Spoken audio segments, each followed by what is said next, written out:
Experience of the presence of God. அனுபவம், அந்த தேவ பிரசன்னத்தின் அனுபவம். எல்லாருக்கும் தெரியும், அவர் பிதாவா இருக்கும்போது அவரு மோசைக்கு வந்து அந்த சீனாய் மலையில இறங்கி வந்த போது அது எப்படி இருந்ததுன்னு தெரியும். அது இடி முழக்கங்கள் இருந்தது, மலை முழுவதும் புகை மண்டலம் ஆயிடுச்சு, யாருக்கிட்ட போக முடியாது, மோசை மட்டும்தான் உள்ள போற மாதிரி இருந்தது. அதுக்கப்புறம் 2வது பார்ட்டு இயேசு கிறிஸ்துவா அவர் மாம்சத்துல வந்துட்டாரு, ஒரு தச்சனுடைய குமாரனா இருந்தாரு, எல்லாரும் உட்கார்ந்து பேசிக்கிட்டு இருந்தாரு. அடுத்தது 3வது இப்ப பரிசுத்த ஆவியானவராக இருக்கிறார். ஆனா இதாதான் குமாரன், குமாரன் தான் பரிசுத்த ஆவியானவர். அப்ப இந்த பிரசன்னை எப்படி இருக்கும்? இப்ப நம்ம வந்து பரிசுத்த ஆவியானவரின் காலத்துல இருக்கிறோம், நம்ம கூடதான் பரிசுத்த ஆவியானவர் இருக்கிறாரு. ஆனா நம்ம கூடி வரும்பொழுது ஒரு இடத்துல, அப்ப அந்த இடத்துல ஆண்டவர் வராரு. இப்ப நான் ஒரு இடத்துக்கு போறேன், அவருடைய பிரசன்ஸ் அங்க வந்து எப்படி இருக்குதுன்னு தெரிஞ்சுக்கிடணும். அப்ப அதுக்குதான் ஆவிகளை பகுத்தறியும் வரம். ஆவிகளை பகுத்தறியும் வரம் இருந்ததுன்னா உங்களுக்கு அந்த ஆவிக்குரிய உலகத்தை நீங்க பார்க்கலாம். பரிசுத்த ஆவியானவர் அந்த இடத்துல எந்த அளவுக்கு வியாபித்து இருக்கிறார், இந்த பிரசன்ஸ் ஒவ்வொருத்தருக்குள்ள எப்படி இருக்கிறார் அப்படின்றத பார்க்கலாம். அதே நேரத்துல evil spirit, satanic angels, evil spirit, பிசாசுகள் எப்படி இருக்குது, என்னென்ன மாதிரி பிசாசுகள் இருக்குன்றதை நீங்க பார்க்கலாம். அடுத்தது ஒவ்வொரு மனுஷனுக்குள்ளேயும் எப்படிப்பட்ட ஆவிகள் இருக்குது, பெருமையின் ஆவியா, பொறாமையின் ஆவியா, மேட்டுமையின் ஆவியா, அகங்காரத்தின் ஆவியா, இது எல்லாமே நீங்க என்ன பண்ணலாம், பார்க்கலாம் நீங்க.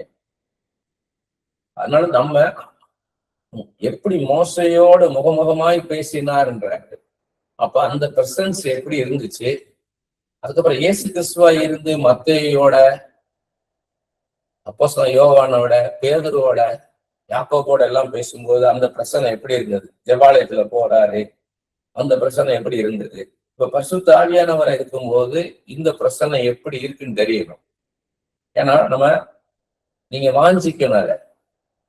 இப்ப நீங்க ஒரு இடத்துல போய் ஊழியம் பண்ண போறீங்க, அந்த இடத்துல நீங்க ஜெபிக்கிறீங்களா, இல்ல பாட்டு பாடுறீங்களா, குதிச்சு ஆராதிக்கிறீங்களா, இல்ல பிரசங்கம் பண்றீங்களா, எதுவா இருந்தாலும் உங்களுக்கு பிரதானமா இருக்க வேண்டியது ஆண்டவருடைய பிரசன்னம். ஆண்டவருடைய பிரசன்னத்துக்காக நீங்க அதிகமாக கேட்கணும் ஆண்டவர்கிட்ட. ஆண்டவரே உங்களுடைய பிரசன்ன வேணும் ஐயா, உங்களுடைய பிரசன்ன வேணும்.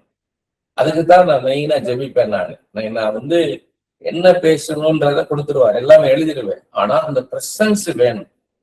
அந்த பிரசன்னம் இல்லைன்னா ஒன்னும் பிரயோஜனம் இல்லை. நம்ம ஒரு இடத்துக்கு போறோம், பிரசங்கம் பண்றீங்க, எல்லாம் ஒரு ஆளுக்குள்ள போறீங்க, பிரசங்கம் பண்ணி முடிக்கிறீங்க, கடைசியில வந்து அவங்க இயேசுவே வந்து என்கிட்ட பேசினாருங்கன்னா சொன்ன எப்படி இருக்கும் உங்களுக்கு? இயேசு என்னோட பேசினார், ஆண்டவர் என்னோட பேசினார்ன்றதுதான் நமக்கு சந்தோஷம். நீங்க சூப்பரா பிரசங்கம் பண்ணீங்க, அது தேவையில்லை. அதே மாதிரி நீங்க தனியா ஜெபிக்கும் போது உங்களுடைய பிரசன்னம் தான் முக்கியம். அந்த பிரசன்னம் இல்லைன்னா நம்ம வெறுமையா இருப்போம், மோனோலாகா இருக்கும். அது டயலாகா இருக்கணும். நம்ம நல்ல ஆண்டவரை பிரைஸ் பண்றோம், நல்லா வொர்ஷிப் பண்றோம், பாடுறோம், நல்லா தேங்க் பண்றோம். ஆண்டவரை குறிச்ச நினைவு நமக்கு வரணும். ஆண்டவரை குறிச்ச நினைவு தான் பிரசன்னம். பொழுது ஆண்டவரை நினைக்காம பாடின ஒரு பிரயோஜனம் இல்லை. இந்த பாட்டு நான் பாடின பாட்டு பாத்தீங்கன்னா நன்றியால் நிறைந்துன்னு, இது சகோதரர் டி.எஸ். தினகரன் எழுதின பாட்டு, கடைசி அவர் பாடின பாட்டு இது. அந்த பாட்டு பாடும்போது அது ஒரு இனிமையா இருக்குது. அது ரொம்ப ஒரு ஆர்ப்பாட்டம் இல்லாம, இப்போ ஒரு கடல் அலை வருது, அது வந்து ஆக்ரோஷமா அலை 10 அடி 15 அடிக்கு வந்து அடிக்கிறது வேற. ஒரு அலை வரதே தெரியாம ராத்திரிகள் மெதுவா அலை வந்து எப்படி இருக்கும், அது மாதிரி இருந்தது. அப்ப நம்ம மனசு காலையில் எந்திரிச்ச உடனே என்ன முடியாது, நீங்க ஒரு ஜம்பிங் சாங் பாட முடியாது. ஒரு ஏர்லி மார்னிங் 3 o'clock எந்திரிச்சு நீங்க ஒரு ஜம்பிங் சாங் பாட முடியாது. அப்ப ஒரு ஸ்லோ சாங் தான் உங்களுக்கு என்ன ஆகும்னா, அந்த நேரத்துல, அந்த அமைதியான நேரத்துல ஆண்டவருடைய பிரசன்னத்தை நீங்க உணர முடியும். அந்த நேரத்துல நீங்க கஷ்டமான பாட்டு எடுக்கக்கூடாது. நல்லா உங்களுக்கு எந்த பாட்டு ரொம்ப பிடிக்குமோ அந்த பாட்டை பாடணும். ஏன் அப்படின்னு சொன்னீங்கன்னா, எந்த பாட்டை பாடுனா உங்களுக்கு தேவ பிரசன்னம் வரும்னு ஆண்டவருக்கு தெரியும். அந்த பாட்டை உங்களுக்கு உணர்த்துவார்.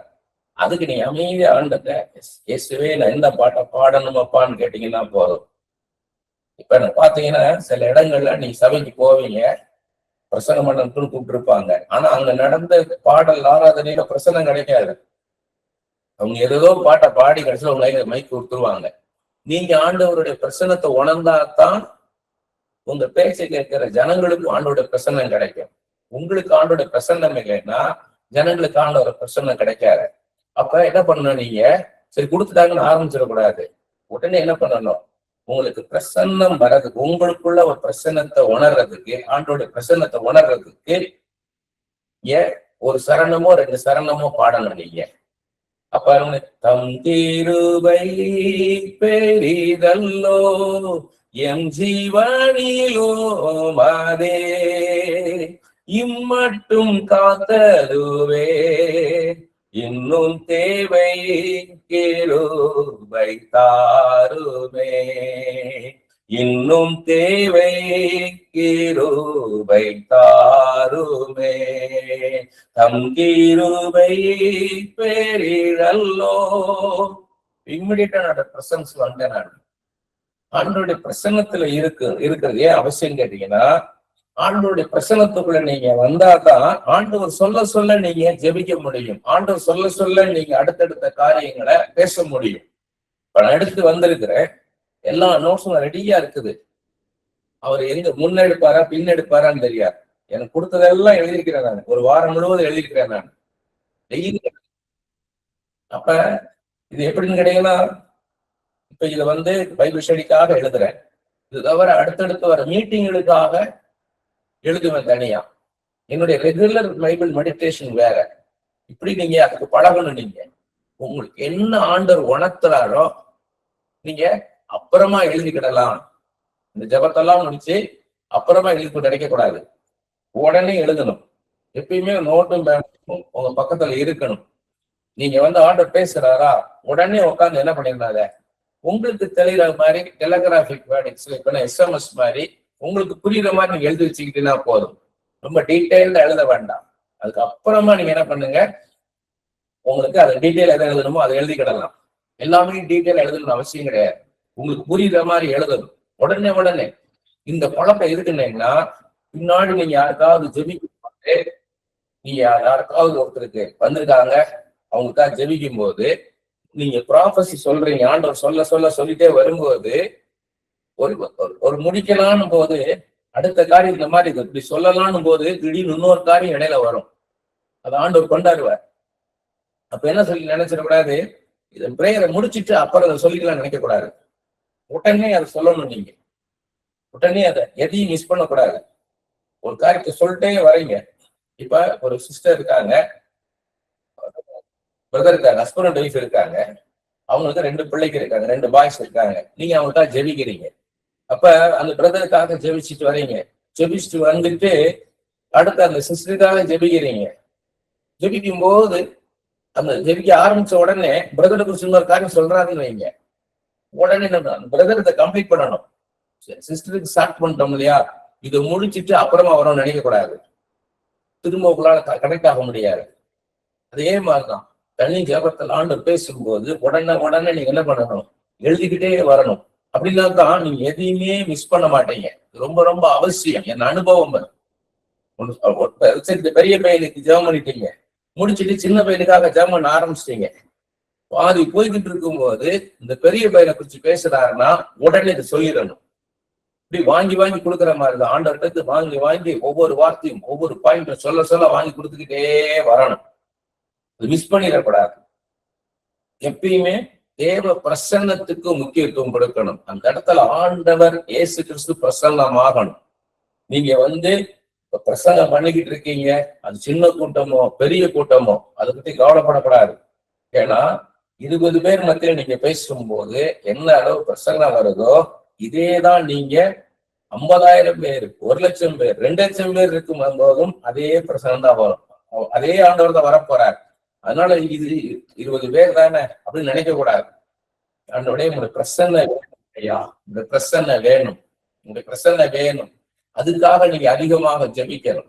உங்களுடைய பிரசன்ன வேணும் ஐயா. அந்த இடம் முழுவதும் ஒரு பிரசன்ன நிரம்பி காணப்படணுமாப்பான்னு சொல்லி நீங்க ஜெபிச்சுக்கிட்டே போகணும்.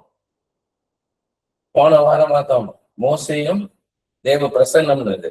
சரி, ஒரு இடத்துல நல்லா சமாதானமா இருக்கு, இளைப்பாறுதலா இருக்குது அப்படின்னா நல்ல ஆண்டோட பிரசன்னம் இருக்குன்னு அர்த்தம்.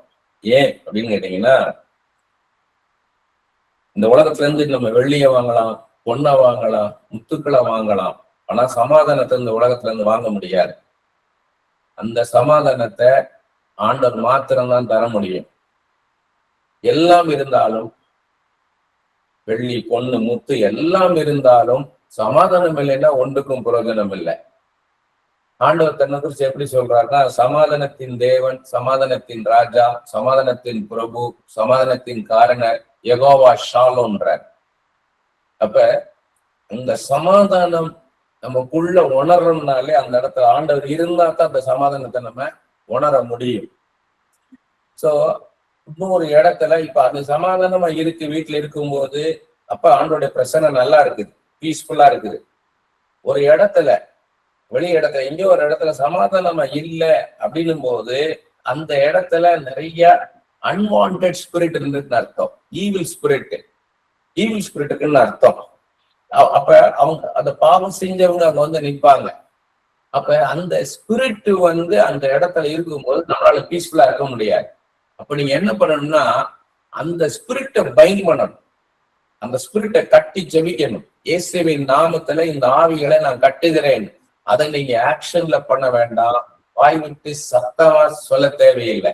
உங்க மனசுக்குள்ளேயே, உங்க இறுதிக்குள்ளேயே இயேசுவின் நாமத்துல இந்த ஆவிகளை நான் கட்டுகிறேன், இயேசுவின் ரத்தத்தை தெளித்து நான் நிர்மூலமாக்கி போடுகிறேன்ட்டீங்கன்னா அந்த ஆவி ஒண்ணும் இல்லாம போயிடும். இயேசுவின் ரத்தத்தை தெளிச்சீங்கனாலே அந்த ஆவி ஒண்ணும் இல்லாம போயிடும். அதுக்காக என்ன பண்ணணும், நீங்க அது அவங்களுக்கு அதை ஃபீல் பண்ண வைக்கிறாரு. அந்த இடத்துல அந்த மாதிரி ஈவில் ஸ்பிரிட் இருக்குன்றத அதான் உணரலாம். அப்ப நானு எப்படின்னா, ஒரு இடத்துல நான் பிரசங்கம் பண்ணிக்கிட்டு இருக்கேன்னு வைங்க, பிரசங்கம் பண்ணிக்கிட்டு இருக்கும்போது எனக்குள்ள ஒரு டிஸ்டர்பன்ஸ் ஆகும். எனக்குள்ள டிஸ்டர்பன்ஸ் ஆகும்னா என் ஸ்பிரிட்ல டிஸ்டர்ப் ஆவேன் நான். அது என்ன மாதிரி டிஸ்டர்பன்ஸ்ன்றது எனக்கு தெரியும். யாரோ ஒருத்தர் என்னை அசட்டை பண்றத நான் உணருவேன். யாரோ ஒருத்தர் அசட்டை பண்றாங்க. அது எப்படின்னா, நான் கேட்காத பிரசங்கமா, நான் பண்ணாத பிரசங்கமா, இவன் பெரிய ஞானி மாதிரி பேசுறான் அப்படின்றது ஒருத்தர் இப்படிப்பட்ட பார்வையில என்னை பார்க்கிறாரு அப்படின்றது எனக்கு உணர்த்தப்படுவேன். அப்ப இது யாரு இது உணர்த்துறான்னா, ஆண்டவர் உணர்த்துவார். அப்படி உணர்த்தணும்னு என்ன பண்ணா, அடுத்து உங்களை அவர் மூவ் பண்ணுவார். அதுக்கு ஏத்த மாதிரி ஒரு கேள்வி கேட்க வைப்பாரு உங்களை. அந்த கேள்விக்கு யாருனாலும் பதில் சொல்லுங்கன்னு சொல்லுவார். அந்த கேள்விக்கு யாராலையும் பதில் சொல்ல முடியாது. இது எங்க இருக்கு பைபிள்ல? அப்போஸ்தலர் 6ஆம் அதிகாரம் 10வது வசனத்துல, ஸ்தேவானை எதிர்த்து நிற்கவும் எதிர்த்து பேசவும் கூடாத வாக்கையும் வல்லமையும் ஸ்தேவானுக்கு கர்த்தர் கொடுத்தாருன்னு. அப்படி போல உங்களுக்குள்ள இருக்க ஸ்பிரிட்டை ஸ்ட்ராங் ஆக்குவார், உங்களுக்குள்ள ஞானத்தை தருவார். அந்த கேள்வி போட்டு அவன் நுழுக்கி எடுத்துறவன் ஒரு இடத்துல ஒருத்தரை வந்து எழுப்பி, நீ நல்லவன் ஆண்டவர் சொல்றாரு, நீ நல்லவன் ஆண்டவர் சொல்றாரு, அவ்வளவுதான். எல்லாருக்கும் இது ஆச்சரியமா இருக்கும். இது என்னடா இது ஒரு ப்ராஃபஸியா? நீ நல்லவன், இது வேர்ட் ஆஃப் நாலேஜ் கிஃப்ட். ஒருத்தனுடைய கேரக்டரை சொல்றது வேர்ட் ஆஃப் நாலேஜ், அறிவை உணர்த்தும் வசனம் தான் ஒருத்தனுடைய கேரக்டர் குணாதிசத்தை காமிக்கிறது. நீ நல்லவன் ஆண்டவர் சொல்றாருன்னு. இதுல அப்படி என்ன இருக்குன்னு நினைக்கலாம் நீங்க. இதுல அப்படி என்ன ப்ராஃபஸி இருக்குன்னு நினைக்கலாம். ஆனா என்ன ஆகும் கேட்டீங்கன்னா, அவன் தான் அந்த சபைக்கே விரோதமாக இருப்பான். அந்த சபைக்கு விரோதமாக என்னெல்லாம் செய்யணுமோ அவ்வளவும் செஞ்சுட்டு இருப்பான். எப்படி அப்சலோம் தாவீதுக்கு விரோதமாக செயல்பட்டானோ அப்படி போல விரோதமா செயல்பட்டு இருப்பான். நீங்க சொன்ன மாத்திரத்துல அவன் மனசாட்சி அவனை போட்டுட்டே தூக்கி நிறுத்தும். அப்ப கர்த்தர் எச்சரிக்கிறார்ன்றத வெளி மாநிலத்துல நியூ இயர் சர்வீஸ்க்கு போயிருக்கிற மிட் நைட் சர்வீஸ், அந்த டிசம்பர் 31 ஜனவரிக்கு, அந்த டிசம்பர் 31 மிட் நைட் சர்வீஸ். அப்ப நான் எனக்கு பிரசங்கம் பண்ணும்போது நான் சொல்றேன், ஒரு சிஸ்டர் மாத்திரம் எழுப்பி, கர்த்தர் உங்களுக்கு எச்சரிக்கை சொல்றார், உங்களை கவனமா இருக்க சொல்றார், உங்களுக்கு எச்சரிக்கை கொடுக்கிறார், அவ்வளவுதான் சொன்னேன். அதுக்கப்புறம் நான் பிரசங்கத்தை முடிச்சுட்டேன். எல்லாம் முடிச்சாச்சு. நான் எல்லாம் முடிஞ்சு எல்லாம் போயிட்டாங்க. நானும் இந்த பாஸ்டரும் கிளம்பி வரோம். அப்ப அந்த பாஸ்டர் சொல்றாரு, அந்த சபைக்கு விரோதமாக அந்த சகோதரி தான் நின்று எல்லா வேலையும் பண்ணிருக்கிறாங்க. அந்த அளவுக்கு அந்த ஊழியத்துக்கு எதிர்த்து நிக்கணுமோ அவ்வளவு தூரத்துக்கு ஊழியத்துக்கு எதிர்த்து நின்றுருக்காங்க. எனக்கு எதுவும் தெரியாது. ஆனா இது எப்படி நான் அந்த இடத்துல டக்குனு இன்ஸ்டன்டா நான் சொல்லல. நான் எப்பயுமே அந்த கான்கிரிகேஷன் சபையோட தான் உட்கார்ந்துருப்பேன். ஒண்ணு சைட்ல உட்கார்ந்துருப்பேன், இல்லைன்னா அவங்களோட உட்கார்ந்துருப்பேன். அந்த பிரசங்க நேரத்துலதான் நான் மேல போறேன். நான் அப்படி உட்கார்ந்து இருக்கிறேன். எனக்குள்ள ஒரு டிஸ்டர்பன்ஸ் இருந்துகிட்டே இருக்குது. எல்லாரும் ஒர்ஷிப் பண்றாங்க, நல்லா ஆராதிக்கிறாங்க. ஆனா எனக்குள்ள ஒரு டிஸ்டர்பன்ஸ். இது என்ன, அலர்ட்டா இருக்கணும். சர்ப்பத்தை போல வினாவுள்ளவர்களா இருங்கன்றாங்க. அதாவது நீங்க எப்பயுமே அலர்ட்டா இருக்கணும்.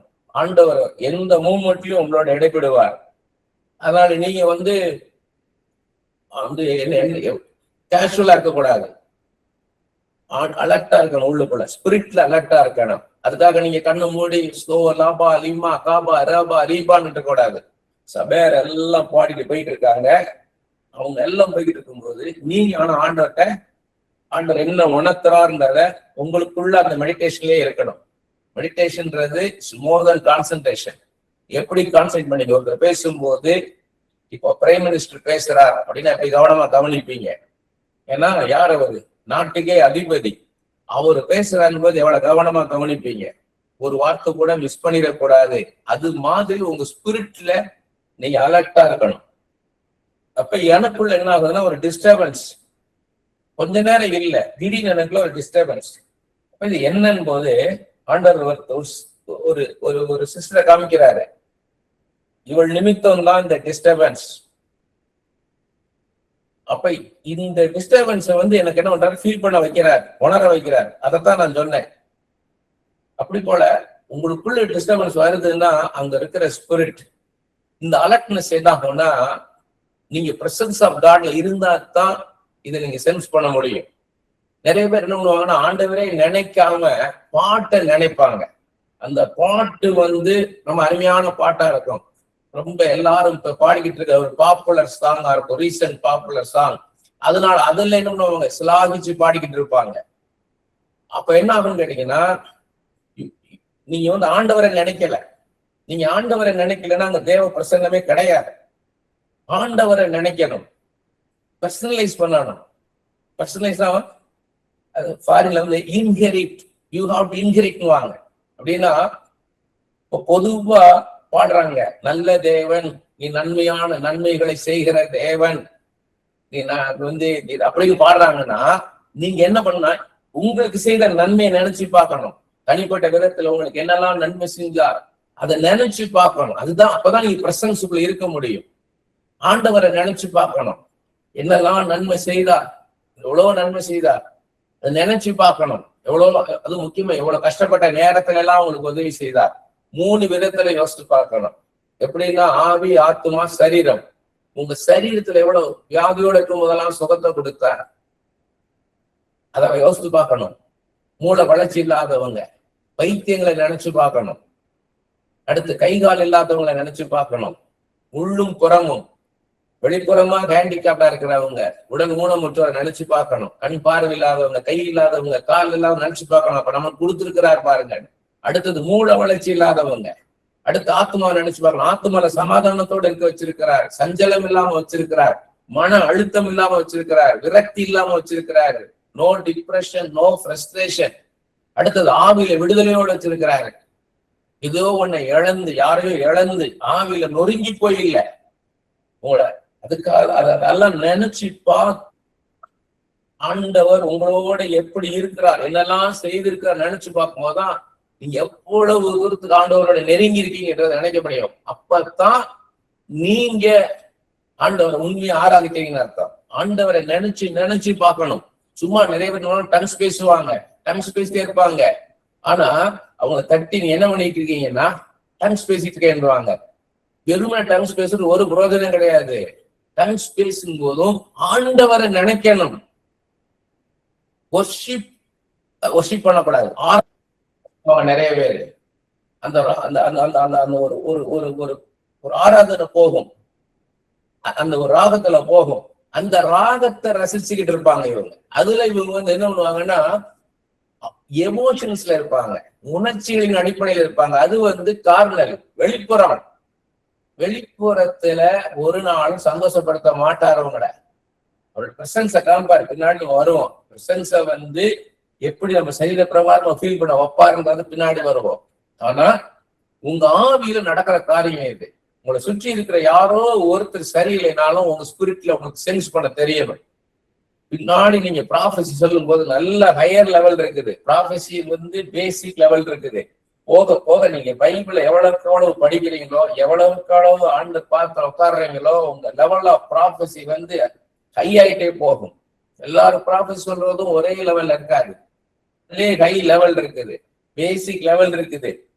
நீங்க பைபிள் அதிகமாக படிச்சு படிச்சு ஆண்டவர்கிட்ட இருந்து ரெவலேஷன் வாங்க வாங்க வாங்க உங்களுடைய லெவல் ஆஃப் ப்ராஃபஸி ஹை லெவல்ல போகும்.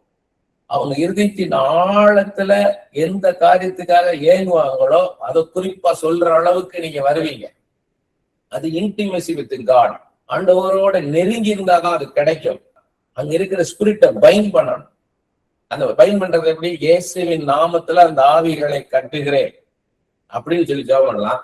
இயேசுவின் ரத்தத்தை தெளித்து அந்த ஆவிகளை நிர்மூலமாக்கி போடுகிறேன்னு சொல்லலாம். அப்ப இயேசுவின் நாமத்தின் பயன்படுத்தணும், இயேசுவின் ரத்தத்தை பயன்படுத்தணும், பயன்படுத்தி அதை பயன் பண்ணணும். அப்போ உங்களுக்கு அந்த பிரசன்ஸ் கிடைக்கும். அடுத்து என்ன பண்ண? எப்பயுமே ஆண்டோடைய உடைய பிரசன்னத்தை நான் உணரணும் ஐயா, உடைய பிரசன்னத்தை நான் உணரணும், உடைய பிரசன்னத்தை நான் உணரணும்ப்பான்னு கேட்டுக்கிட்டே இருக்கணும். யாரோ ஒருத்தர் பிரசங்கம் பண்ணிட்டு இருக்காரு, ஆனா உங்களுக்கு அந்த பிரசன்னம் கிடைக்கல, ட்ரையா இருக்க மாதிரி இருக்குது. ஏற்கனவே பேசுனதையே ஒரு சின்ன காரியத்தை, ஏற்கனவே தெரிஞ்ச காரியத்தை, ஒரு சின்ன காரியத்தை பெருசா பேசிக்கிட்டே இருக்காருன்னு வைங்க. திரும்ப திரும்ப அதையே பேசிக்கிட்டு இருக்காரு. உங்களுக்குள்ள ஒரு மாதிரி ஒரு போர் அடிக்கிற மாதிரி வருதுன்னா உடனே நீங்க ஜெபம் பண்ணணும். ஆண்டவரே இப்படி பிரசன்ன வேணும் ஐயா, இப்படி பிரசன்ன வேணும், இப்படி பிரசன்ன வேணும், இப்படி பிரசன்ன வேணும். நான் வாய்விட்டு சொல்றேன், நீங்க தனியா உங்களுக்குள்ள அந்த ப்ரே பண்ணணும். ஆண்டவரே பிரசன்ன வேணும் ஐயா. எனக்கு என்னாச்சுன்னு கேட்டீங்கன்னா, பல வருஷங்களுக்கு முன்பாக வந்து சில பேர் வருவாங்க கவுன்சிலிங், நிறைய பேர் கவுன்சிலிங் வருவாங்க. அதுல என்ன பண்ணுவாங்கன்னா, அவங்க அவங்க தாத்தா காலத்துல இருந்து ஆரம்பிப்பாங்க கதைய. அப்ப 1942 அப்படி நடந்ததுன்னுவாங்க, 43 அப்படி நடந்தது, 44 நடந்ததுன்னுவாங்க. நமக்கு என்ன ஆகும்னா ஒரு மாதிரி ஆயிரும். இவங்க எப்ப இவங்க இந்த வருஷத்துக்கு வர்றது, பிரசன்ட்டுக்கு வர்றதுன்னு தெரியாது. அப்போ நமக்குள்ள ஒரு மாதிரி ட்ரை ஆகும். இப்ப எனக்கு ஆண்டவர் அப்பதான் எனக்கு கத்துக் கொடுத்தாரு, என்னுடைய பிரசன்ன வேணும்னு சொல்லி ஜெபம் பண்ணினார். அப்ப ஆண்டவரே என்னோட பிரசன்ன வேணும் ஐயா, என்னோட பிரசன்னத்தால நிரப்புங்கப்பான்னு. ஒரு செகண்ட் தான் அவரோட பிரசன்ஸ் வந்துச்சு. அவங்க சொல்லிக்கிட்டே இருக்காங்க, எனக்கு அது பாதிக்கவே இல்லை. நீங்க கேட்கணும். ஒரு இன்டர்வியூக்கு போறீங்க, இல்ல ஒரு பெரிய ஒரு சமுதாயத்துல பெரியவரை போய் பார்க்க போறீங்க, உள்ள போகணும்.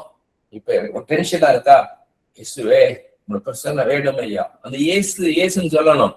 அப்பா உங்களோட பிரசன்ன வேணும் பண்ண சொல்லக்கூடாது, இயேசுவே உங்களோட பிரசன்ன வேணும், இயேசுவே. அந்த இயேசுன்னு சொல்லும் போது அந்த நாமத்துல, இயேசு என்ற அந்த நாமத்துல இருக்கிற வல்லமை ரிலீஸ் ஆகும். இயேசுவே அந்த அந்த அந்த அறைக்குள்ள உங்களுடைய பிரசன்ன இருக்கணும்ப்பா, உள்ள நுழையும் போது உங்களுடைய பிரசன்ன அந்த அறை முழுவதும் இருக்கணும்ப்பா அப்படின்னீங்கன்னா, நீங்க உள்ள போகும்போது உங்களுக்கு ஃபேவரபிளா இருக்கும். அவங்க ஏதோ ஒரு ஃபைல் போட்டுக்கிட்டு பார்த்துட்டு இருப்பாரு, ஒரு அமைச்சர்னு வைங்க. அந்த அமைச்சர் யாரோ ஒரு ஃபைல் பார்க்கறாரு, ஐஏஎஸ் ஆபீசர் எல்லாம் நிக்கிறாங்க. அவங்க ஒரு மாதிரி ஒரு நல்ல மூவ்மெண்ட் இல்லை. அது எப்படிங்க இந்த டெண்டர் நீங்க கொடுக்கலாம், இதோட சீப்பா ஒரு டெண்டர் இருக்குது, நீங்க எப்படி இந்த ஹையா டெண்டர் கொடுக்கலாம்? நாளைக்கு இது அசம்பிளியில கேட்பாங்களா, யாரு பதில் சொல்றது? நான் தானே பதில் சொல்லணும். நீங்க பாட்டு இப்படி போட்டீங்க டெண்டர், நான் இப்ப எதுக்கு கொடுக்குறோம்? இது வந்து நீங்க எது லோயஸ்ட் டெண்டர்னு பார்க்க வேண்டாமான்னு ஒரு ஹீட்டடா உங்களுக்கு போய்கிட்டு இருக்கோம். அப்போ நமக்கு என்ன பண்ணும்? படப்படப்பாயிரம். உடனே ஆண்டவரே உங்களோட பிரசன்ன இந்த இடத்துல வரட்டும், ஆண்டவரே நீங்க இந்த இடத்துல இருங்கப்பா, நீங்க இந்த இடத்துல இருங்க, உங்களோட பிரசன்ன அளவில்லாம இருக்கட்டும் பாப்பான்னு உள்ளுக்குள்ள ஜெபம் இருக்கணும். பாத்தீங்கன்னா அந்த அமைச்சர் உங்களுக்கு திரும்பி என்ன என்ன என்ன பிரதர், என்ன சிஸ்டர், என்ன வேணும் அப்படின்பாரு, என்ன வேணும் உங்களுக்கு திரும்புவாரு. அதே கோபத்துல திரும்புவாரு. ஆனா அடுத்த செகண்ட் சரியாயிருவாரு. உட்காருங்க உட்காருங்கன்னுவாரு, ஒரு நிமிஷம் இருங்கன்னுவாரு. யாருப்பா இருக்கா, அந்த ஃபைல் ஒண்ணு கேட்டிருந்தேன், அது கொண்டாட சொல்லு அப்படின்னு சொல்லிட்டு சொல்லுங்க. உங்கள்கிட்ட கனிவா பேசுவார். ஆச்சரியமா இருக்கும். இவ்வளவு நேரம் அங்க கடுமையா பேசுனவரு கரண்ட் ஆஃப் ஆன மாதிரி உங்கள்கிட்ட இனிமையா பேசுவார். இது எப்படி நடந்தது? ஆண்டவருடைய பிரசன்னம், ஆண்டவருடைய பிரசன்னம்.